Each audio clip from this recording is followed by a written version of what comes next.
Hello guys. UPPCS का जो batch launch हुआ था, धमाका बैच, और धमाका बैच में क्लास स्टार्ट जो हुआ था किसका, मध्यकालीन भारत मिडाइल हिस्ट्री का। तो मैं लेके आ रहा हूँ मेरा परिचय। मैं Prabhat Ranjan, uni exam PCS के प्लेटफॉर्म पे स्वागत करते हैं आप लोगों का। हमने एक सफल बैच और सफल प्रयोग किया बीपीएससी में, और उस ऐसा सफलता पाई उस बैच में हमने कि प्रश्नों की संख्या पूछे मत कितना लड़ा है हमने। लगा कि मुझे कि मेरे जवान पर सरस्वती बस गई थी और प्रश्न हूबहू छप गए। और उसी योगदान के तहत हम जो भी टीम है मेरे, हमने देखा भी होगा जो बैच अनाउंस किए होंगे, खासकर मेरे करंट के जो मित्र हैं, सहपाठी हैं, प्रशांत वीर सिंह, उनके द्वारा तो करंट की प्रश्न को हूबहू लड़ा दिया गया। प्लस बिहार स्पेशल हमने पढ़ाया था। कोई बात नहीं, अब हम मध्यकालीन भारत की चर्चाएं कर लेते हैं, क्योंकि अब छोड़िए बिहार की बातें, अब तो यूपी पे आते हैं, क्योंकि धमाका बेंच लॉन्च हो चुका है और 14 मई को पीटी का डेट भी आ चुका है। ज्यादा बातें नहीं करेंगे, 2D पॉइंट काम पे आएंगे। गुलाम वंश हमने पहले क्लास में पढ़ाया था आप लोगों को, भारत में मुस्लिम आक्रमण के बाद बताया था कि भारत में 600 वर्षों तक सिर्फ मुस्लिम शासन करेंगे, उसमें दिल्ली सल्तनत और मुगल काल। उसी में जब मोहम्मद गोरी की मृत्यु के बाद एक वंश आता है, एक वंश की स्थापना होती है, वह गुलाम वंश। अब देखिए, आते हैं, चर्चाएं करते हैं क्लास पे, फिर और भी बातें होती रहेंगी। गुलाम वंश, गुलाम वंश की खासियत यह है, इस गुलाम वंश की खासियत, शासनकाल तो लिखा ही था 1206 से 1290 ईस्वी तक, यानी 84 वर्ष तक शासन करेंगे ये लोग। गुलाम वंश की खासियत यह है कि हर आदमी एक दूसरे का, हर आदमी मतलब मैं नहीं वो नहीं, जितने शासक थे एक दूसरे के गुलाम थे, एक दूसरे के गुलाम थे।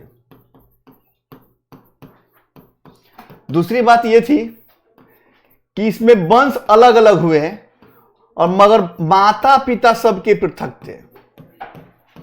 माता पिता पृथक थे, वंश एक ही था, मतलब वंश अलग अलग थे भाई। हाँ, तो अब देखिए क्या क्या है इसमें क्या है कि गुलाम वंश में ऐबक, उसके बाद इल्तुतमिश आएगा। देखिए यहां लिखा हुआ है शासकों का नाम, 10 शासक शासन करेंगे इसमें, टोटल 84 वर्षों में। ऐबक 6 से 10, उसका आराम शाह, फिर उसका इल्तुतमिश, रजिया सुल्तान, प्रथम महिला सुल्तान और अंतिम महिला सुल्तान, बहराम शाह, अलाउद्दीन मसूद शाह, नसरुद्दीन महमूद, बलबन, कैकुबाद और कैमुअर्स, इतने जो थे शासन किए, 10 वर्षों में शासन किए। उसके बाद अब हम आते हैं कहां पे, देखिए ऐबक के बारे में चर्चा करते हैं। गुलाम वंश का संस्थापक क्या था, संस्थापक था गुलाम वंश का, और गोरी का गुलाम था ये। गोरी जब जाने लगा इंडिया छोड़ के, तो इसको सत्ता दे दिया यहां का कि आप इस क्षेत्र पे शासन करेंगे, और इसने शासन किया 1206 से 10 ईस्वी तक, ईस्वी तक। और इसने राजअभिषेक कहां किया, लाहौर में। कब, 1206 में। कब, गोरी के मृत्यु के 3 माह पश्चात इसने क्या किया, 3 माह पश्चात, गोरी के मृत्यु के 3 माह पश्चात इसने अपना राज्याभिषेक किया। कहीं कहीं डेट मिलता है जून में कहा जाता है, कोई जुलाई कहता है, मैं जून जान लीजिए, बहुत से विद्वानों ने जून लिखा है कि जून में इन्होंने अपना राज्याभिषेक किया था। डेट नहीं पूछेगा, ईयर नहीं पूछेगा, मंथ नहीं पूछेगा, ईयर पूछेगा, मंथ की बात नहीं करेंगे। इसके बाद लाहौर के क्षेत्र जो था वो दे दिया इनको कि आप यहां से शासन कीजिए। ये थे गुलाम, इसलिए इन्होंने क्या किया, ऐबक ने गुलाम वंश की स्थापना कर डाली। अब गुलाम किसके थे मैं ये बताता हूं इसमें। देखिए, बचपन में ही इसे निसापुर पड़ता है ईरान में, कि काजी अब्दुल अजीज कोकी, ये नाम है, कुकी भी मिलता है कहीं कहीं, कोकी या कुकी थोड़ी नाम से है, काजी अब्दुल अजीज कोकी को बेच दिया गया था बचपन में इनको। और फिर काजी की मृत्यु के बाद देखिए कैसे कैसे गुलाम रहे हैं भाई साहब की मृत्यु के बाद उसके पुत्रों ने इसे गजनी में गोरी को बेच दिया। तो बताइए गोरी के गुलाम हुए कि नहीं? गजनी के में काजी की मृत्यु के बाद गजनी में गोरी को बेच दिया, तो गजनी गुलाम हुए कि नहीं? मगर ये योग थे, ये इतने योग थे कि गोरी ने इनको सम्मान भी दिया। सम्मान किस प्रकार का? कुछ अच्छे से पद पे रखे, इनको सेना का नेतृत्व भी कराया था इनसे। तो इसीलिए इन्हें वंश की जो स्थापना की गोरी की मृत्यु के पश्चात 3 माह पश्चात, वो था गुलाम वंश का। जब वो राजसेक किए यहाँ पे लाहौर में, तो राजधानी कहाँ बनाएंगे? तो लाहौर ही बनाएंगे राजधानी। तो राजधानी बनाया लाहौर। उसके बाद देखिए अब क्या है, और इनकी उपाधियां देखिए, ये प्रश्न पूछा जाता है उपाधियां। प्रश्न क्या? पीर बख्श की उपाधि लिए थे। क्या पीर बख्श की उपाधि? ला बख्श। इतने दानवीर थे कि इनको ला बख्श कहा गया था। उदारता दानता के चलते, इनको दान नहीं चलते इनको। हातिम द्वितीय की उपाधि। हातिम द्वितीय कहानी तो सुने ही होंगे आप लोग। कुरान खवा, कुरान को बहुत सुरीली आवाजों में गाते थे। गाना कहिए मतलब कि पढ़ने की बात करते हैं यहाँ पे, इसलिए कुरान खा भी कह दिया गया था। मलिक, यहां देखिए मालिक लिख दिया इसने, मलिक की उपाधि लिया था, मलिक की उपाधि। और एक उपाधि थी सिपह सलार की उपाधि थी। सुल्तान की उपाधि नहीं लिए थे। क्यों? क्योंकि गुलाम थे। इसलिए एक बार प्रश्न पूछा यूपी में कि किसने सुल्तान की उपाधि नहीं लिए थे, तो वो थे ऐबक साहब हमारे। तो पीर बख्श, ला बख्श, हातिम द्वितीय, कुरान खवाम, मलिक और सिपहसालार की उपाधि लिए थे। 1208 ईस्वी में ये गोरी के पुत्रों से दास्ता से मुक्ति भी ले लिए। दास्ता से मुक्ति भी ले लिए। गोरी के पुत्रों से कहें कि भाई हमको मुक्त कर दो दास्ता से। अरे मुक्ति क्या, एक प्रमाण पत्र दे दिया, जाइए आज से आप भी ऐसे कीजिए, कोई बात नहीं। इनके बारे में और कहानी क्या है? शासन मात्र 4 साल, बेचारे 4 साल शासन किए, कुछ क्षेत्रों को जीते भी। तो जो क्षेत्र नहीं पूछते हैं तो क्यों बताऊं मैं आपको। 2D पॉइंट प्रश्न के अकॉर्डिंग, मतलब एग्जाम के अकॉर्डिंग चल रहा है ये क्लास। तो हमने कहा कि राजनीतिक परिदृश्य को ना पढ़ाया जाए। पढ़ाएंगे, जैसे आगे जितने शासक आएंगे जिनके बारे में पूछा जाता है उनके बारे में बताऊंगा मैं। जैसे अलाउद्दीन खिलजी, जब खिलजी वहां से आएंगे तो उन्हें पूरा दक्षिण अभियान, उत्तर अभियान सब पढ़ाएंगे उसमें। ठीक है। 4 साल शासन करने के बाद ये क्या हुआ कि इनकी मृत्यु हो गई। 1210 ईस्वी में मृत्यु हो गई। कैसे भाई? तो पोलो खेलते हुए, वाइल प्लेइंग पोलो, यानी चौगान खेल बोलते हैं। चौगान खेल समझते हैं क्या होता है? पोलो समझते हैं? पोलो खेल तो देखे होंगे। अरे वो हॉर्स राइडिंग पे करते हुए और स्टिक से लगाते हैं, वही हॉर्स राइडिंग, उसी से गिर के बेचारे की इनकी मृत्यु हो गई। बड़ी दुर्भाग्य बात है, 40 साल शासन कर पाए। फिर इन्होंने और क्या क्या काम किया? काम ही किया, ऐसा नहीं है कि 4 साल में इन्होंने कुछ नहीं किया है। इंडिया में किया इन्होंने, क्या क्या काम किया। ऐबक के गुरु थे सूफी संत, एक सूफी संत गुरु थे इनके, ख्वाजा कुतुबुद्दीन ऐबक, नहीं ख्वाजा कुतुबुद्दीन बख्तियार काकी बख्तियार काकी इनके गुरु थे। इनके नाम पे कुतुब मीनार की स्थापना करना। अभी जब शुरू में मैंने दिखाया था, अभी ये देखिए फिगर भी देख लीजिए, ये कुतुब मीनार। इस कुतुब मीनार की कहानी ये है कि अपने गुरु सूफी संत कुतुबुद्दीन बख्तियार काकी के नाम पे कुतुब मीनार की स्थापना किया। ये कुतुब मीनार पूरा कर नहीं पाए और इनकी मृत्यु हो गई। इसको पूरा किया इल्तुतमिश, मगर आगे देखेंगे कुछ आपदा के कारण इसके चौथे मंजिल, शायद हम लगता है चौथा मंजिल कुछ क्षतिग्रस्त हो गया था।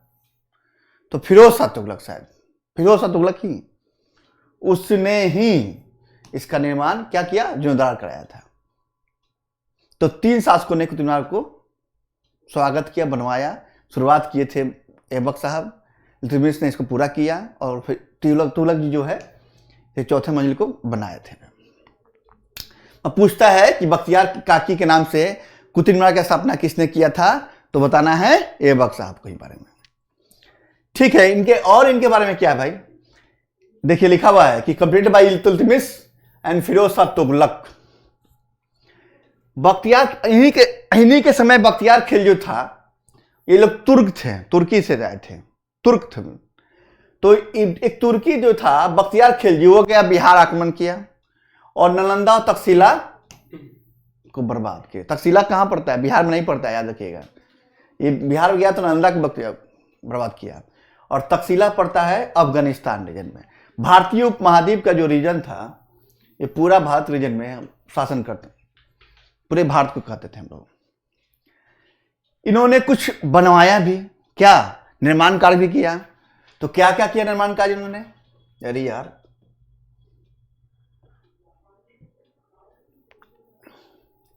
पहला तो निर्माण कार्य इनका यह था कि कुबत उल इस्लाम मस्जिद इन्होंने बनाया था।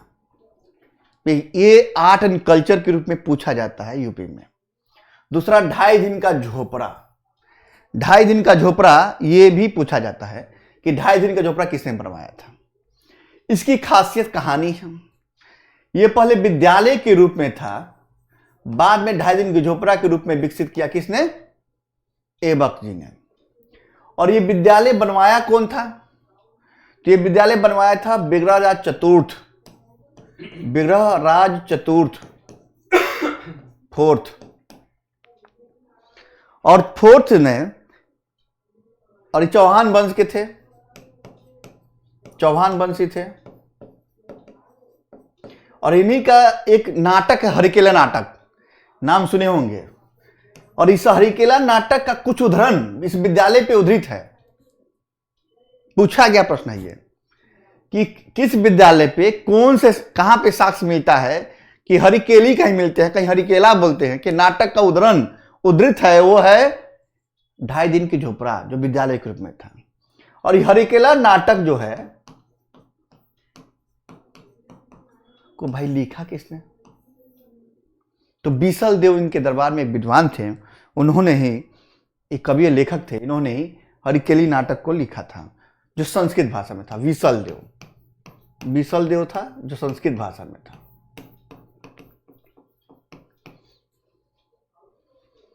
ठीक है। अब एक बात और, इन्हीं के दरबार में 2 विद्वान भी रहते थे। एक थे हसन निजामी, 2 विद्वानों को संरक्षण भी दिया था उन्होंने। विद्वान को, कौन से विद्वान थे भाई? एक हसन निजामी थे और एक फक्र ए मुदब्बीर नाम था उनका। रुकिए इसको ऐसे कर देते हैं, मुदब्बीर नाम था इनका। फक्र मुदब्बीर और हसन निजामी को उन्होंने विद्वानों को संरक्षण भी दिया था। ये पूछा जाता है प्रश्न। चलिए अब आगे देखते हैं। इनके बाद आता है आराम शाह। 1210 में इनकी मृत्यु होती है। तो आराम शाह शासन करता है। ये मात्र 8 माह तक शासन कर पाया, 8 माह तक। और इसे, इन्हें जूद की लड़ाई में, जूद की एक लड़ाई पूछा गया प्रश्न है, जूद की लड़ाई में इल्तुतमिश जो कुतुबुद्दीन ऐबक का गुलाम था, और ऐबक ने इन्हें कुछ मुख्य पद दिए थे, उन्होंने जूद की लड़ाई में इसको हराया और दिल्ली का शासक बन बैठा। दिल्ली मतलब दिल्ली सल्तनत, अभी पढ़ रहे हैं हम लोग, दिल्ली सल्तनत काल पढ़ रहे हैं। तो शासक बनेगा दिल्ली का ही ना, क्योंकि भारतवर्ष में केंद्र बिंदु दिल्ली है, यहीं से शासन करके पूरा भारत पर शासन करेंगे हम लोग। तो दिल्ली का शासक बन उठा, 8 माह शासन किए थे। इनके बारे में कुछ और नहीं। चलिए आगे देखते हैं। इल्तुतमिश, इसका नाम था, पूरा नाम शम्स-उद-दीन इल्तुतमिश नाम था इनका। और शासन काल कहीं ये भी देखिएगा कि 1211 भी मिलेगा, तो कंफ्यूज नहीं होना है। 1210 या 1211 से 1236 तक शासन किया। ठीक है। ये पहला इल्बरी तुर्क शासक था। कौन था? पहला इल्बरी तुर्क शासक था। और देखिए हम बताए थे ना कि ये गुलाम भी था और उसका दामाद भी था। सुल्तान बनने से पूर्व ये बदाऊं का गवर्नर था। कहां का गवर्नर था? बदाऊं का गवर्नर था। अब बदाऊं पड़ता है यूपी में, पड़ता है ना भाई आप लोग के, यूपी में ही, मेरे यूपी में है भाई। बदाऊं का सूबेदार था, गवर्नर था ये। और यही इसी को दिल्ली सल्तनत का वास्तविक संस्थापक माना जाता है। प्रश्न पूछा गया, प्रश्न है कि दिल्ली सल्तनत का वास्तविक संस्थापक किसे माना जाता है? तो इल्तुतमिश को माना जाता है। और इसने राजधानी लाहौर से राजधानी दिल्ली ट्रांसफर कर लिया इसने। इसकी राजधानी कहां हो गई? दिल्ली हो गई इसकी राजधानी। शासक बनने के बाद एक्चुअली गोरी के 3 गुलाम थे, बहुत फेमस गुलाम थे 3। एक तो ऐबक साहब जिनको लाहौर के क्षेत्र दे दिया, और एक को यल्दूज बोलते हैं। यल्दूज को क्या किया? गजनी का शासन दे दिया ये लोग कि चलो इस पर शासन करो, कोई बात नहीं। गजनी अफगानिस्तान रीजन में बोलते हैं हम लोग। और कुबाचा जो था एक और उनका गुलाम था, इसको दे दिया सिंध और मुल्तान, तुम इस पे शासन करना, सिंध और मुल्तान। तो इल्तुतमिश जो था इसके 2 मुख्य प्रतिद्वंदी उभर के आए थे। एक तो यल्दूज बोलेंगे गजनी, और कुबाचा। भाई अब ये जो था बार बार कह रहा था कि मेन जो गद्दी है मेरा है। गोरी के हम लोग खास थे और बार बार इनको डिस्टर्ब भी कर रहा था ये। किनको? इल्तुतमिश को। तो इनके साथ भी भाई न्याय करेगा, देखिए क्या न्याय करेगा।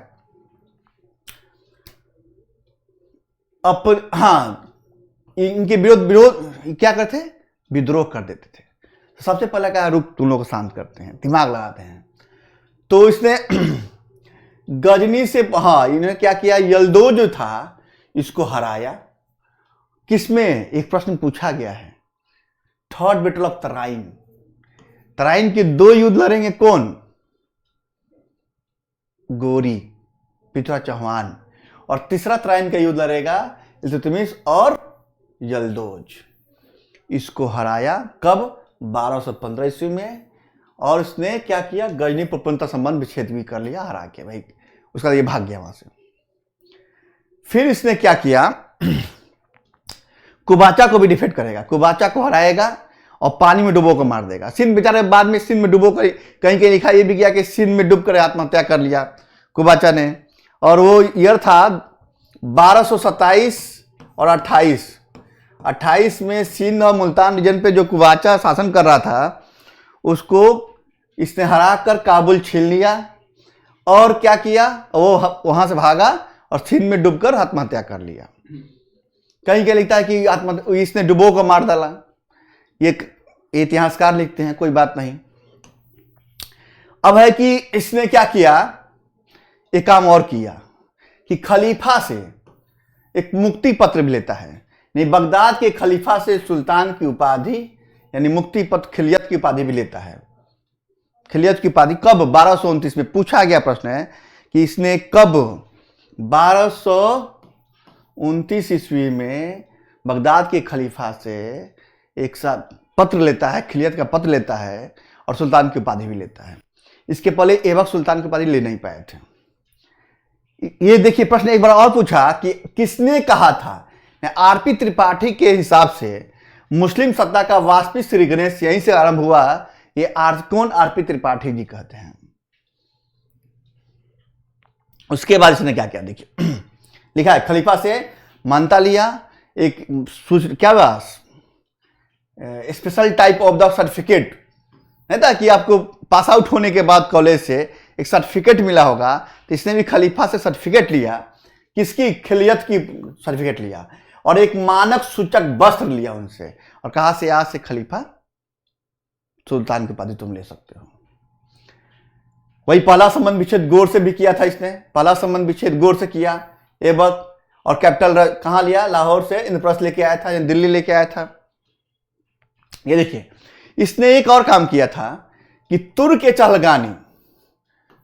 चहलगानी 40 सरदारों का ग्रुप ऑफ पर्सन्स, 40 सरदार, कहीं कहीं 40 सरदार मिलते हैं, 40 सरदारों का एक क्या किया? और 40 बोलते हैं, 40 सरदारों का एक ग्रुप तैयार किया जो शासन करने में सक्षम है। उनको चूज करके, जैसे ना आजकल बनता है एसटीएफ, कि विशेष लोगों का बनता है पुलिस विभाग में एसटीएफ, ये इनका काम होगा कि छापामारी करना और अच्छे से शासन देखभाल करना। यही काम उसने तुर्क चलगानी के माध्यम से किया था। इसकी जानकारी हमें कहां से मिलती है भाई? तो तबकाते नासरी, मिनहाजुल सिराज की किताब है, मिनहाजुल सिराज, राइटर याद रखिएगा, मिनहाजुल सिराज की किताब है तबकाते नासरी। उसी किताब से यह जानकारी मिलती है कि इसने तुर्क चहलगानी क्या की स्थापना किया था, यानी ग्रुप ऑफ पर्संस, यानी 40 सरदारों का एक समूह बनाया था। और इसी समूह से बलबन निकलेंगे और बलबन समाप्त करेंगे। आप बताते हैं आगे। इसके अलावा और इसने क्या काम किया कि इसी समय चंगेज खां का 1221 ईस्वी में चंगेज खां जो पीछा करते हुए, किसका पीछा करते हुए? मकबरनी, जलाउद्दीन मकबरनी, क्या नाम था पूरा नाम? हाँ, जलाउद्दीन मकबरनी। जलाउद्दीन मकबरनी जो ख्वाजिम शासक था, वो हार के और भारत की तरफ भागा, सिंध प्रांत की तरफ भागा, तो चंगेज खां जो था पीछा करते हुए आया था, मंगोल वाला। और जलाउद्दीन मकबरनी इनसे सहायता मांगा और इन्होंने, चंगेज खां ने संदेश भेजा कि आप सहायता करेंगे तो आपके खिलाफ कार्रवाई की जाएगी, इसलिए इसने मना कर दिया इनको। और चंगेज खां के आतंक से ये बच गया। 1221 ईस्वी में इसने जलाउद्दीन मकबरनी जो पीछा करते हुए आया था, मतलब भागते हुए आया था, चंगेज से पीछा करते हुए आया था, उसको सहायता देने से मना कर दिया था। इसके बाद इसी समय अवध में पृथु विद्रोह हुआ था। पूछा गया प्रश्न है, अवध में पिथ्रु, कहेंगे पृथु लिखा गया है, पिथ्रु विद्रोह हुआ था। पिथ्रु विद्रोह अवध में इन्हीं के समय हुआ था। ठीक है, अवध में पिथ्रु विद्रोह इन्हीं के समय हुआ था। उसके बाद इन्होंने क्या काम किया कि इन्हें बंगाल जीता था। कब? 30-31 में बंगाल भी जीता था इन्होंने, 30-31 में। और दिल्ली में सेना निर्माण, केंद्रीय सेना, दिल्ली में केंद्रीय सेना के निर्माण की बात भी की थी, जिसे हस्म ए क्लब कहते थे। हस्म ए क्लब कहा जाता था। और प्रांतीय सेना भी स्थापना किया इसने, जिसे हस्म ए अतरफ कहा गया था। हस्म ए अतरफ कहा गया था उसको। यानी पहली बार ये सेना निर्माण का काम किया, केंद्रीय सेना रखने का काम किया, मगर अस्थायी सेना का निर्माण करेंगे अलाउद्दीन खिलजी पहली बार। और दिल्ली में केंद्रीय सेना का निर्माण करेंगे इल्तुतमिश करेंगे हमारे। उसके बाद इसने चांदी का टका और तांबे का जीतल चलवाया, इसी का प्रचलन करवाया था। नहीं, टका और जीतल, तांबे का जीतल और चांदी का टका करवाया था। और पहली बार टकसालों पे सिक्कों पे टकसाल का नाम, सिक्कों पर टकसाल का नाम उल्लेख करवाया था। सिक्कों पर टकसाल का नाम उल्लेख, किस टकसाल से छपते हैं लिखवाया था ये। और एक टका जो होता था, एक टका, पूछा गया प्रश्न है, एक टका जो होता है 48 जीतल का होता था। एक टका 48 जीतल का। भाई और भी काम करेंगे, देखिए क्या क्या काम किया इन्होंने। इसने 2 विद्यालय बनवाए थे, महाविद्यालय कहिए, विश्वविद्यालय कहिए, उसमें महाविद्यालय था, विश्वविद्यालय नहीं की महाविद्यालय था। इसका नाम क्या था 2 विद्यालय बनवाने में? एक मुइजी और नासिरिया, 2 महाविद्यालय बनवाया था। एक म्यूजी था, एक नासिरिया जो विद्यालय इसने बनवाया था, 2 विद्यालय बनवाया था इसने। और न्याय पर बल देने के लिए महल में जंजीर लगवाया था, जंजीर भी लगवाया था महल में। इसका सूचना कौन देता है? इसकी सूचना कौन देता है? इब्न बतूता जो था, इसकी सूचना देता है कि इसने न्याय के लिए जंजीर लगवाया था महल के सामने। आइए घंटी बजाइए, निकलेंगे राजा साहब और न्याय की बात करेंगे इसे। ठीक है। और वही लिखे 1221 में तिमोचिन यानी चंगेज खां सिंधु नदी के तट पर आ गया, क्योंकि वह खारजिम के आक्रमण किया था। और वहां के शाह का पुत्र जलाउद्दीन मकबरनी भागते हुए आया, मगर इसने मना कर दिया था कि भाई आपको हम सहयोग नहीं करेंगे। इसने एक नई प्रथा इक्ता प्रथा अपनाया था। ये पूछा गया प्रश्न है कि इक्ता प्रथा का प्रचलन किसने करवाया था। इक्ता प्रथा क्या है? इक्ता प्रथा इसमें सामंतवादी व्यवस्था को समाप्त करके एक ऐसी व्यवस्था जिसमें जमींदारी व्यवस्था लाया ताकि टैक्स जो है केंद्र को डायरेक्ट पहुंचाए। अब सुदूर गांव से भी टैक्स कलेक्शन करके सीधे कहां पहुंचे? केंद्र को पहुंचे, इक्ता प्रथा में। इसके बाद दिल्ली के मकनपुर में भी ये अपने पुत्र नासुद्दीन मोहम्मद का मकबरा, सुल्तानगढ़ी जो बोलते हैं, सुल्तानगढ़ दिल्ली में है, वहीं पे नासुद्दीन मोहम्मद का मकबरा भी बनवाया था इसने। किसका? नासुद्दीन मोहम्मद का मकबरा भी बनवाया था सुल्तानगढ़ी में। उसके बाद एक ईश्वरी प्रसाद है, डॉक्टर ईश्वरी प्रसाद इतिहासकार है क्या है। तो इन्होंने क्या कहा इनके बारे में कि इल्तुतमिश निसंदेह गुलाम वंश का वास्तविक संस्थापक है। ईश्वरी प्रसाद के द्वारा कहा गया, पूछा गया प्रश्न, इसलिए बताया मैंने कि इल्तुतमिश जो है निसंदेह गुलाम वंश का वास्तविक संस्थापक है। और इसकी मृत्यु जो हो गई 1236 में इल्तुतमिश की मृत्यु हो गई। ठीक है।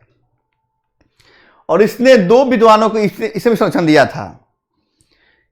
दो विद्वानों को इसने भी संरक्षण दिया, एक सिराज को, अभी बताएं सिराज के बारे में ऊपर, मिनहाजुल सिराज, और एक है मलिक तजुद्दीन, क्या नाम है? तजुद्दीन। एक सिराज को दिया था, एक मलिक तजुद्दीन को दिया था। इसने दो विद्वानों को संरक्षण दिया था। इसने इतना काम इल्तुतमिश किया था। बीच में ग्वालियर विजय भी किया, कुछ और क्षेत्र को जीता, बंगाल जो जीता ही जीता। ठीक है। अब आइए रुकनुद्दीन फिरोज शाह। इल्तुतमिश का पुत्र रुकनुद्दीन फिरोज शाह गद्दी पे बैठा। गद्दी पे ऐसे नहीं बैठा भाई, क्योंकि इल्तुतमिश ने अपनी पुत्री रजिया सुल्तान को उत्तराधिकारी घोषित कर दिया था। इतना ही नहीं, उसने ग्वालियर विजय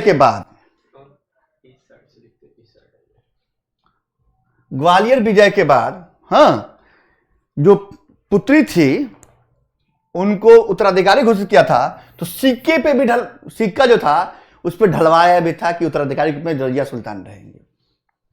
मगर कुछ तुर्क सरदार जो थे, तुर्क चहलगानी 40 दल वाले थे, उन्होंने क्या किया कि उसको साइलेंट हरा दिया क्योंकि महिला थी, और इनके पुत्र फिरोज शाह को क्या बना दिया? शासक बना दिया इसने। और गद्दी जो था इनकी मां शाह तुर्काना के हाथों में चला गया। शाह तुर्कान के हाथों में चला गया।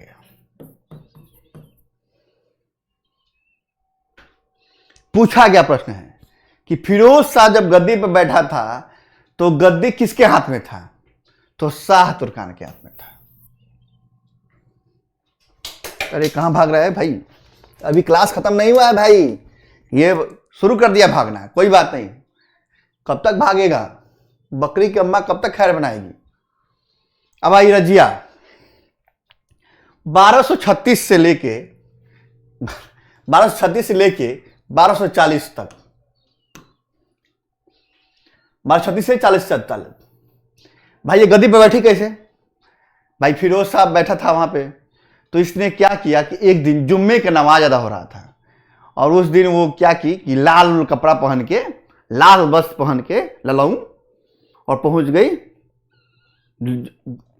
लोगों के बीच और कही कि बताइए आप लोग कि मैं इतना योग्य हूं और एक योग्य पिता का पुत्री भी हूं और मुझे उत्तराधिकारी घोषित किया गया था, क्या मुझे अधिकार नहीं है? तो जनता के समर्थन से ये रजिया सुल्तान गद्दी पर बैठे। ये प्रश्न पूछा गया कि कौन सी ऐसा शासक या कौन ऐसी शासिका थी जो जनता के समर्थन से कहां गद्दी पर बैठी थी? वो थी रजिया सुल्ताना। यानी कहां की प्रथम सुल्तान महिला, और अंत लास्ट भी हो गई है, अंतिम भी हो गई, पूछा जाता है। चलिए इनका पूरा नाम देख लीजिए, क्या है भाई पूरा नाम? जलालत उद्दीन रजिया नाम था। जलालत उद्दीन रजिया इनका पूरा नाम था इनका। और लिखिए, यहां पे लिखिए, देखिए इन्होंने क्या किया, देखिए दिमाग क्या क्या लगाया इन्होंने। इनके शासनकाल 4 साल का ही रहा, पर विद्रोह बहुत हुए इनके काल में, क्योंकि जितने सरदार थे 40 दल वाले, बहुत क्या थे, मजबूत थे ये लोग, और चाहते नहीं थे कि कोई शासिका इनसे मजबूत हो। मगर इसने क्या किया, दिमाग देखिए। एक मलिक जमालुद्दीन याकूत, सीधे याद रखिए याकूत, जमालुद्दीन याकूत जो था अब्सिनियाई हफ्सी था। अब्सिनियाई अफ्रीका मुल्क का, हफ्सी उन्हीं को बुलाते हैं। उसको बना दिया अमीर आखुर, अमीर आखुर अश्वशाला प्रधान। अब इससे क्या हुआ कि जितने तुर्क सरदार जो थे 40 दल वाले थे, वो गुस्से में आ गए। गुस्सा क्या, विद्रोह करना शुरू कर दिए। और उसी समय ये जो था भटिंडा, भटनेर, समन, सुनामा का किलेदार जो था मलिक अल्तुनिया, ये क्या हुआ कि इसके विरोध विद्रोह कर दिया। इतना ही नहीं, लाहौर का जो था, क्या नाम था उसका, लाहौर का, हाँ कबीर खान नाम था उसका।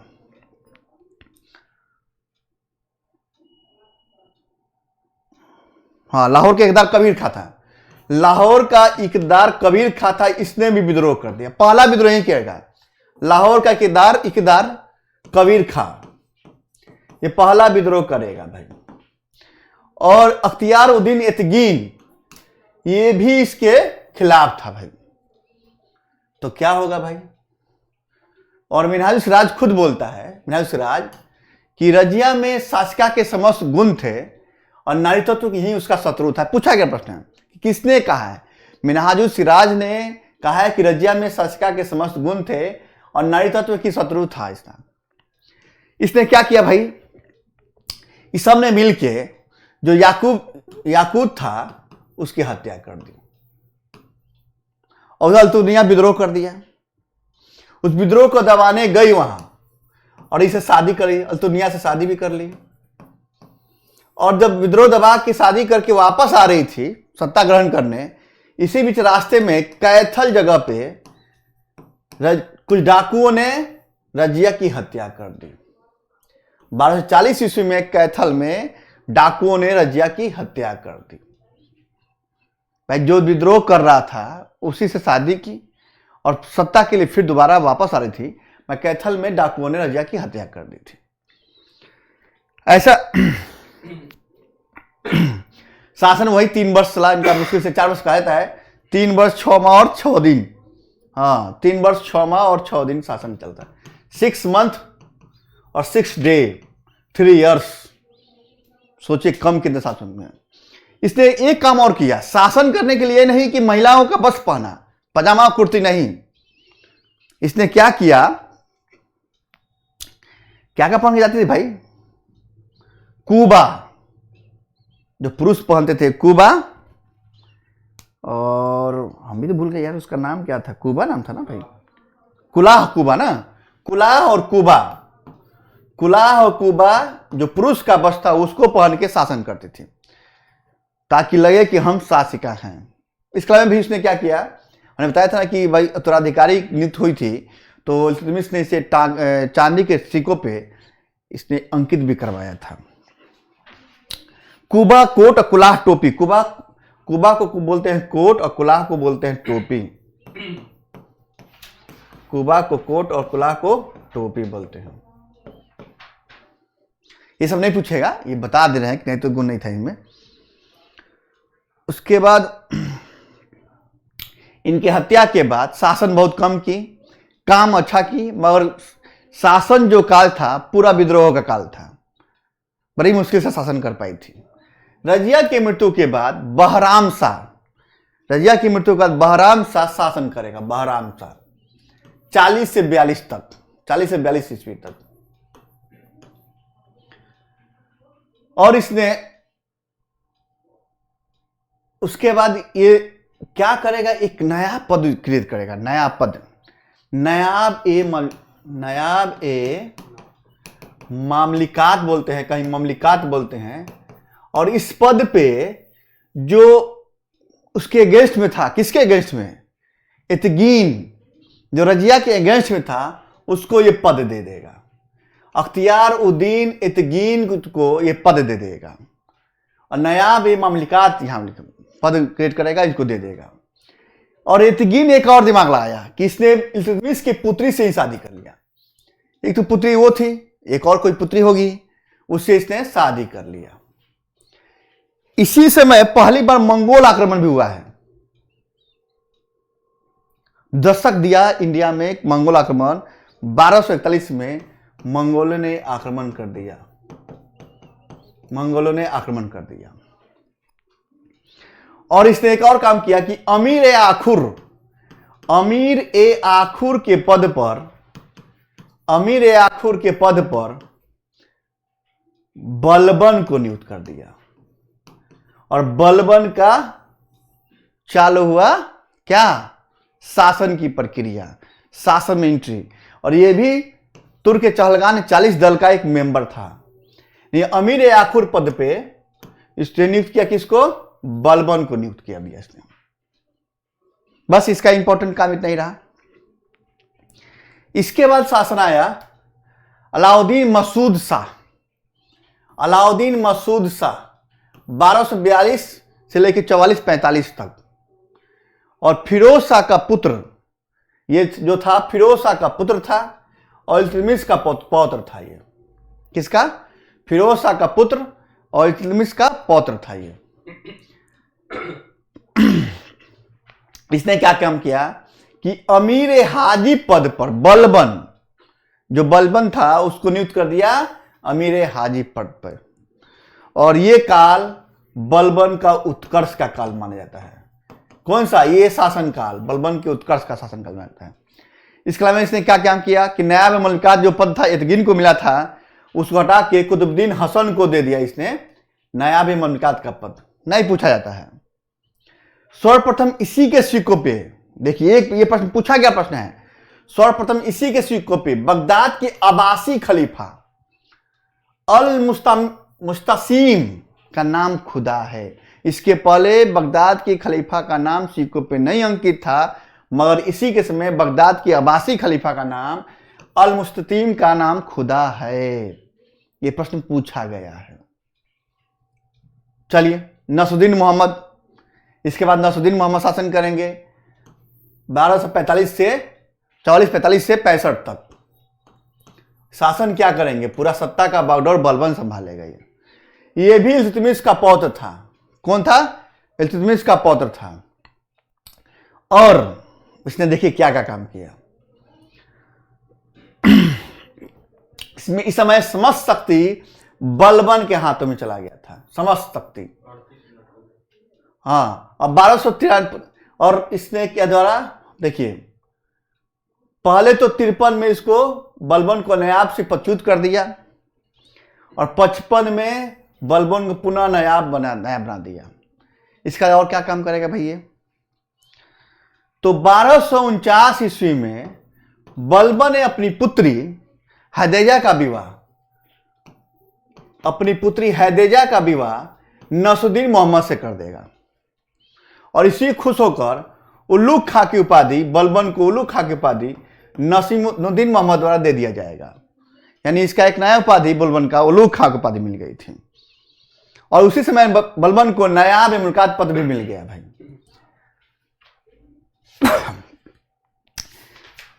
और इसी समय एक भारतीय मुसलमानों का एक दल था जिसमें रेहान था। रेहान ये क्या किया, स्वयं को नायाब घोषित कर लिया। मैंने विद्रोह की चीज दिखाई देती है। और विद्रोह भारतीय मुसलमान द्वारा किया जा रहा है। एक राइटर है, कौन सा जानते हैं? मिनहाजुल सिराज। मिनहाजुल सिराज की किताब था तबकाते नासरी।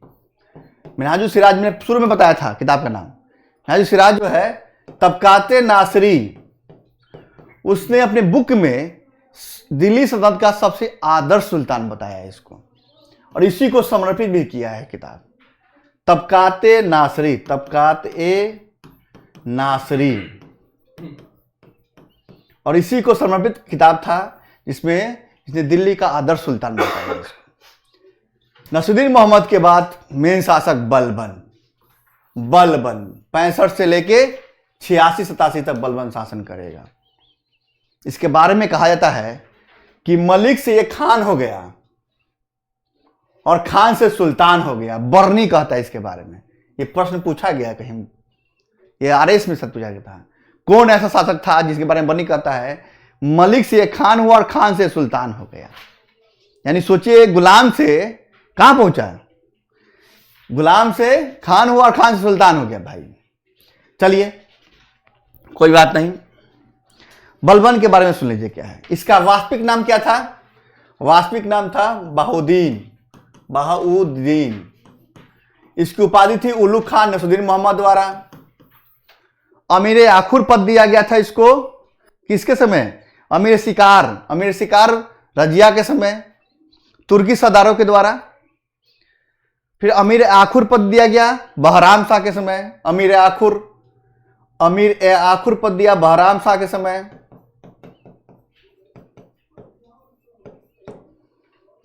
और मसूद शाह इसको हांसी का सूबेदार बना दिया था। मसूद शाह हांसी का सूबेदार बना दिया था। और नायाब का पद मिल गया, उलुग खां की उपाधि इसने नसरुद्दीन मोहम्मद ने दे दिया इसको। और इसको खरीदा कहां से था भाई? कौन खरीदा था भाई? कौन सा व्यक्ति था? इल्तुतमिश खरीदा था इसको। कब? जब ग्वालियर विजय करके आ रहा था ना भारत देश में, तब इसको खरीदा था गुलाम के रूप में। एक दास सोचिए कहां से कहां पहुंच गया दास। कोई बात नहीं, इसने कहा कि अब ऐसे नहीं चलेगा भाई। शासन जानता था कि ये तुर्क 40 सरदार जो हैं ये सबसे उदंडी हैं, इनको शांत करना पड़ेगा। तो सबसे पहले 40 सरदारों को समाप्त करने की तरीका सोचा इसने, और इसने लाया, सबसे पहले दिमाग लाया, एक राजत्व सिद्धांत डाल दिया। बसैया बोला जाता है इसके बारे में। कलेक्शन जो है बर्नी का कलेक्शन है, इसमें बताया गया है राजत्व सिद्धांत। इसने टाइटल क्या लिया? जिल्ले इलाही। कहा कि अपने आप को हम जिल्ले इलाही, ईश्वर का परछाई हैं हम भाई। और नियाबते खुदाई, ईश्वर का प्रदत्त हैं। यानी हम जो शासक हैं ईश्वर के परछाई हैं और ईश्वर द्वारा प्रदत्त किए गए हैं, इसलिए शासक बने हैं। जिल्ले इलाही और नियाबते खुदाई। और अपने आप को गुलाम वंश से नहीं घोषित किया, ना बलबनी वंश से।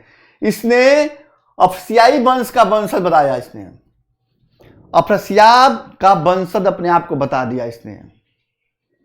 ठीक है। और दरबार में परंपराएं लागू कौन कौन दी? देखिए कौन की? ईरानी परंपराएं लागू की इसने। सिजदा और पबोस। सिजदा के बारे में कहा जाता है कि भूमि पर लेट कर अभिवादन करना है। अपाबोस चुमना है। क्या चुमना है भाई? तो चरणों को चुमना है सुल्तान के। सिजदा जो है भूमि पर लेट कर सम्मान करना है, और पाबोस जो होता है सुल्तान के चरणों को चूमना होता है। नौरोज त्योहार जो है ईरानी त्योहार था, उसको मनाने की शुरुआत कर डाला इसने। अब का इसके बाद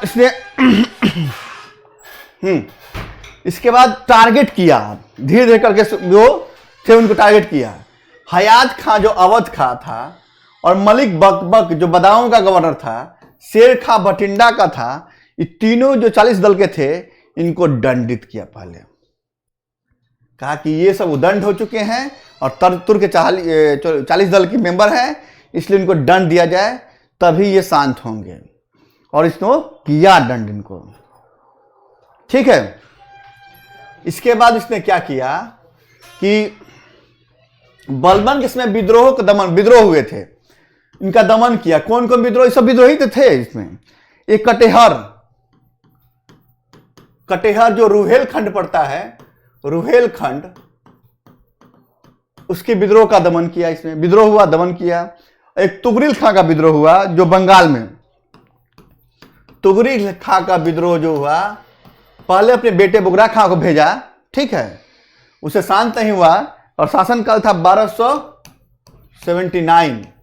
1279 में तुगरिल खां का विद्रोह हुआ और प्रथम गुलाम का विद्रोह, ये भी गुलाम था और इसने प्रथम गुलाम का विद्रोह जो हुआ, ये तुगरिल खां का विद्रोह हुआ और इसको जाके बाद में ये शांत किया। इसने पहले बेटा को भेजा, बेटा नहीं कर पाया बुगरा खां और इसको शांत किया इसने जाके। उसके बाद इसने विद्रोह को शांत करने के बाद जो अवध है, देखें बकबक को सबको कोड़े से पिटवाया था, बकबक को कोड़े से पिटवाया था इसने, ठीक। उसके बाद कुछ राजस्व अधिकारी थे, उसकी नियुक्ति भी की। मुतसरिफ राजस्व पदाधिकारी था, मुतसरिफ कारखाना पदाधिकारी था। न्यू ऑफिसर अपॉइंटमेंट किया, सैन्य विभाग, एक सैन्य विभाग उसने आया, दीवाने अर्ज यानी आरिज ममालिक, दीवाने अर्ज, एक नया सैन्य विभाग स्थापित किया, दीवाने अर्ज यानी आरिज ममालिक। और एक ऑफिसर की नियुक्ति की, किसको? दीवाने अर्ज का, किसको? इमादुद्दीन को। और दीवाने अर्ज नया विभाग बनाया, सैन्य विभाग। तो पूछा गया प्रश्न है कि दीवाने अर्ज किसने बनाया था, किस शासक द्वारा बनाया गया था? अर्ज मालिक सैन्य विभाग वो बलबन के द्वारा बनाया गया था। और इस पे नियुक्ति किसकी की? किसकी नियुक्ति की? तो इमादुद्दीन की नियुक्ति इसने की थी, इस पे की थी, ठीक है। उसके बाद इसने और बलबन खुद टाइटल रावत अर्ज की उपाधि भी लिया था इसने। एक गुप्तचर विभाग भी इसने बनाया था, गुप्तचर विभाग का निर्माण भी किया था इसने। एक उल्लू खां की उपाधि में बताया था ना कि नसरुद्दीन मोहम्मद जब शादी किया बेटिया का आपने, तो दुनिया का खां, इसको बोलते हैं दुनिया का खां यानी उल्लू खां की उपाधि भी लिया था, नसरुद्दीन मोहम्मद द्वारा दिया गया था इसको। के निजामी के अकॉर्डिंग टू के निजामी बलबन एक उत्तम अभिनेता था। प्रश्न पूछा गया है किसके द्वारा? के अकॉर्डिंग टू के एम निजामी बलबन एक उत्तम अभिनेता था। और तुर्क चलगानी की नियुक्ति वो जो समाप्त जो किया वो बलबन किया। बलबन जो भी विद्रोह हुए उसके प्रति क्या किया? रब्त और लौह की नीति अपनाया, रब्त और लौह की नीति अपनाया। जो चुपचाप शांत हो जाएंगे, शांत हो जाए, न तो कटार के माध्यम से, तलवार के माध्यम से रक्त बहेगा आप लोगों का, और वही नीति अपनाया इसने, ठीक है। और इसके दरबार में अमीर खुसरो और अमीर हसन दो जो थे विद्वान, इनके दरबार में संरक्षण पा रहे थे। ये अमीर खुसरो लाद में मोहम्मद बिन तुगलक तक का शासन देखेगा, ठीक है। तो अमीर खुसरो और अमीर हसन जो है दो विद्वान थे जो सॉरी इनके दरबार में संरक्षण पा रहे थे। कैकुबाद जो था इसके बाद शासक हुआ। और बलबन का एक पुत्र था बुगरा खां। ये जाके बलबन जब गया बंगाल में शांत करने, किसको? तुगरिल खां के विद्रोह को, तो वहीं शासन करना शुरू किया, क्योंकि वो अपने पिता के क्रोध को जानता था इसलिए। इसीलिए बलबन का पौत्र बुगरा खां का पुत्र इसके बाद कैकुबाद शासन करना शुरू किया। 87 से 90 तक 3 साल शासन ये भी किया। एक बार बुगरा खां से मिलने खुद आया था 1289 ईस्वी में, 89-90 में। कौन? बुगरा खां अपने पुत्र से मिलने आया था कैकुबाद से। इसका वर्णन मिलता है। तो अमीर खुसरो जो राइटर थे, विद्वान संरक्षण पा रहे थे, तो किरान उस सादेन में ये दोनों का वर्णन किया गया है, पुत्र पिता मिलन का, बुगरा खां और कैकुबाद का। और इसका लास्ट शासक हुआ किसका? गुलाम वंश का, शमसुद्दीन कैमुअस। और इसी की हत्या कौन करेगा? बताएंगे कल किसने किया था। इतना जो है पूरा इंपॉर्टेंट फैक्ट जो है आपको बताया गया, इससे बाहर नहीं पूछेगा गुलाम वंश से। इसने प्रश्नों को भी समाहित कर दिया था मैंने। कथा कहानी तो बहुत है कि ये वहां गया, वहां मारा, इसको मारा, वो नहीं बताएंगे हम। सिंपल सी बात है, जो प्रश्न पूछे जाएंगे और जो आने की संभावना है उसी को मैं बताऊंगा। इसी के साथ ही जय हिंद, जय भारत साथियों।